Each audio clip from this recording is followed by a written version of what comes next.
This now moment in which I'm talking and you're listening is eternity. That although we have somehow conned ourselves into the notion that this moment is rather ordinary and that we may not feel very well and that we're sort of vaguely frustrated and worried and so on, and that it ought to be changed. This is it. So you don't need to do anything at all. But the difficulty about explaining that is that you mustn't try not to do anything, because that's doing something. And how to explain that? Because there's nothing to explain. It is the way it is now, you see. And if you understand that, it will automatically wake you up. That's why Zen teachers use shock treatment to sometimes why they hit people or shout at them or create a sudden surprise. Because it is that jolt that suddenly brings you here. See, there's no road to here because you're already there. And if you ask me, how am I going to get here? It'll be like the famous story of the American tourist in England who asked some yokel the way to Upper Tuddenham, a little village. And the yokel scratched his head and he said, "Well, sir, I do know where it is, but if I were you, I wouldn't start from here."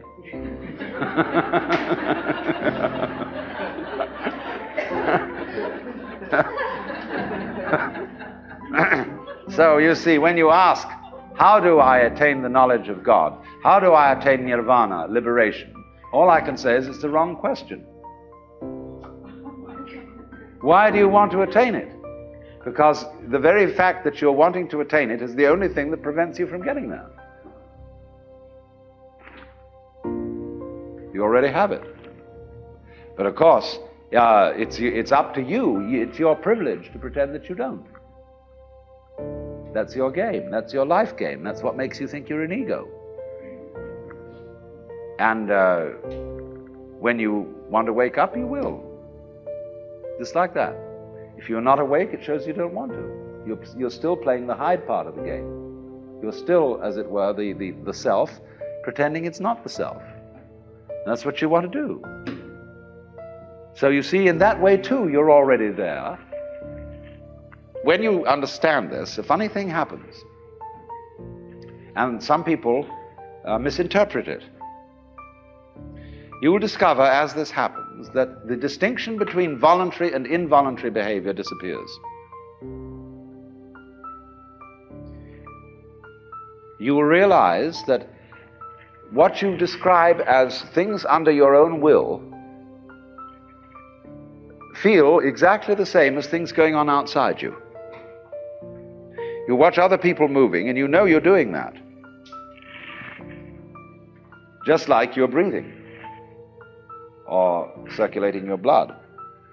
If you don't understand what's going on, you're liable to get crazy at this point and to feel that you are God in the Jehovah sense. To say that you actually have power over other people so that you could alter what they're doing, and that you are omnipotent in a very crude, literal kind of Bible sense, you see. And a lot of people feel that and they go crazy. They have to put them away. They think they're Jesus Christ and that everybody ought to fall down and worship. That's only they got their wires crossed. They haven't been able to, this experience happened to them, but they don't know how to interpret it. So be careful of that. Jung calls it inflation.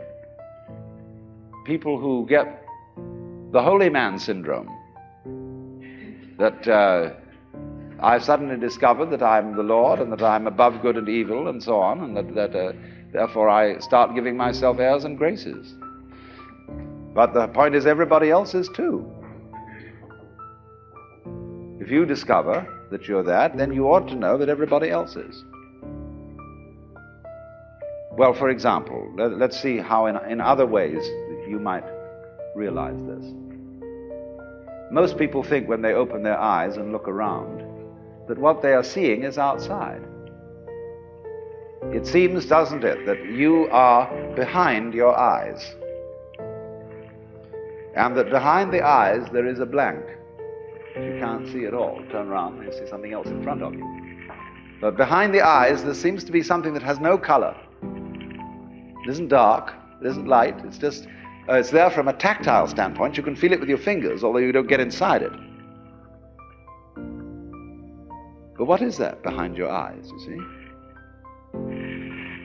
Well, actually, when you look out there and see all these people and things sitting around, that's how it feels inside your head.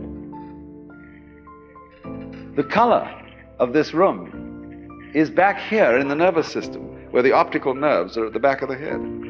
It's in there. It's what you're experiencing. What you see out here is a neurological experience. Now, if that hits you, and you feel sensuously that that's so, you may think that then therefore, the external world is all inside my skull. But you've got to correct that with the thought that your skull is also in the external world. So you suddenly begin to feel, well, wow, what a kind of a situation is this? It's inside me, and I'm inside it, and it's inside me, and I'm inside it. But that's the way it is. This is what you could call transaction, rather than interaction, between the individual and the world. Just like, for example, in buying and selling, there cannot be an act of buying unless there's simultaneously an act of selling, and vice versa. So the relationship between the organism and the environment is transactional. The environment grows the organism, and in turn the organism creates the environment. The organism turns the sun into light, but it requires there to be an environment containing a sun for there to be an organism at all. And the answer to it is simply, they're all one process. And it isn't that organisms by chance came into this world. Put it rather that this world is the sort of environment which grows organisms. It was that way from the beginning. Just in the same way, the organisms may, in time, have arrived in the scene or out of the scene later than the beginning of the scene. But from the moment it went bang in the beginning, if that's the way it started, organisms like us sitting here, were involved in it. You see, look here, let's take the propagation of an electric current. I can have an electric current running through a wire that goes all the way around the earth. And here we have our power source, and here we have a switch. All right. Here's the positive pole, here's the negative pole. Now, before that switch closes, the current doesn't exactly behave like water in a pipe. There isn't current here waiting to jump the gap as soon as the switch is closed. The current doesn't even start until the switch is closed from the positive pole. It never starts unless the point of arrival is there. Now, it'll take an interval for that current to get going, and circuit, if it's going all the way around the earth.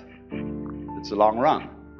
But the finishing point has to be closed before it will even start from the beginning.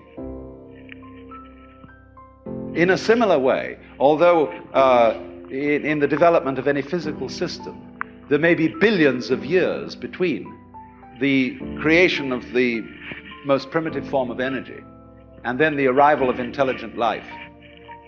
That billions of years is just the same thing as the trip of the current round the wire. It takes a little time. But it's already implied. It takes time for an acorn to turn into an oak. But the oak is already implied in the acorn. And so in any lump of rock floating about in space, there is implicit human intelligence. sometime, somehow, somewhere. They all go together. So don't differentiate yourself and stand off against this and say, I am a living organism in a world made of a lot of dead junk, rocks and stuff. It all goes together. Those rocks are just as much you as your fingernails. You need rocks. What are you going to stand on? What I think, awakening really involves is a re-examination of our common sense. We've got all sorts of ideas built into us which seem unquestioned, obvious, and our speech reflects them. The commonest phrases. Face the facts, as if they were outside you, as if life was something you simply encountered as a foreigner. Face the facts.